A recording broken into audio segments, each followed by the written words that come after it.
Have you ever wondered what would happen if you were on a plane and the seatbelt sign turned off, but no one dared to stand up? What if the pilot's voice suddenly disappeared and the cockpit door was locked from the inside? And what if your phone screen showed just 3 words? No signal, no time. The real question isn't whether the plane will crash. The real question is, were you ever supposed to land alive? Because this flight was never meant to land. Flight number A7319. Route Chicago to Los Angeles.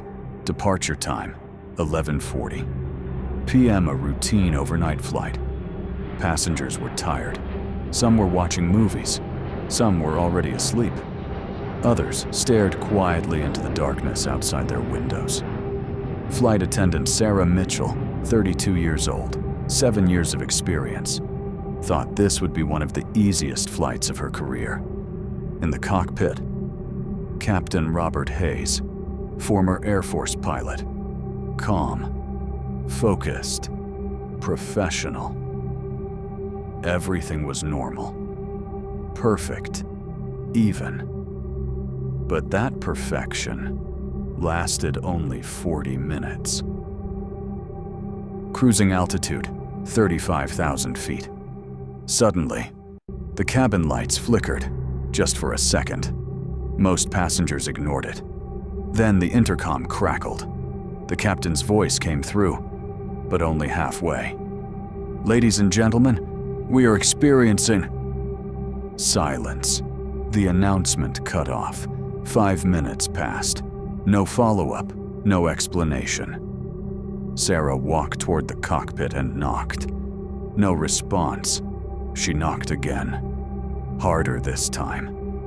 The cockpit door was locked. Without warning, the seatbelt sign turned on. There was no turbulence. The sky outside was perfectly clear. Then the plane began a slow, unnatural left turn. Passengers looked at each other. One elderly man whispered, "We're off course." The flight map screen suddenly went black. And then, Sarah heard a voice through the intercom speaker. But it wasn't the captain. It was quiet, low, almost a whisper. "Do not open the door." Sarah's hand started shaking. Following emergency procedure, Sarah entered the cockpit access code. The door unlocked. What she saw inside froze her blood. Captain Robert Hayes was still in his seat. His eyes were open, but he wasn't breathing. The co-pilot's seat was empty. The instrument panels were on, but the plane wasn't on autopilot and on the control yoke. There were handprints, not the captain's, as if someone else had been holding the controls, someone who wasn't there anymore. Suddenly, the cabin speakers turned on. A distorted voice filled the plane. "This flight has already crashed!" Passengers screamed. The screens came back to life. A news headline appeared. "Flight 07319 declared missing over Nevada desert." Timestamp: 2 hours ago. That meant this flight had already gone down. So what were they still flying in? The cabin lights slowly dimmed.